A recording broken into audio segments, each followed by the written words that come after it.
শাকিব খান মুম্বাই থেকে ফিরে মিরপুরে যাচ্ছেন। ঢাকায় সিনেমার জনপ্রিয় নায়ক শাকিব খানের পরবর্তী মিশন হচ্ছে বরবাদ সিনেমাটি নিয়ে। মুম্বাইতে করেছিলেন সিনেমাটির শুটিং।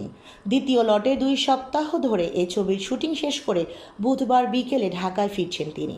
2 দিন বিশ্রাম নিয়ে এবার শাকিব খান ছুটে যাচ্ছেন মিরপুর স্টেডিয়ামে।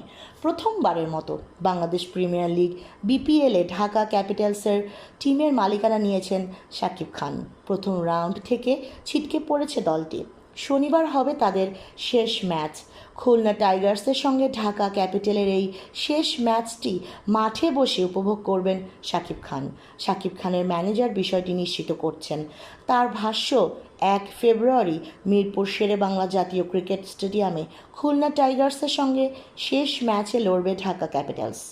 দুপুর 1:30 অনুষ্ঠিত হতে যাওয়া এই ম্যাচে শাকিব খান নিজেও গ্যালারিতে উপস্থিত থাকবেন।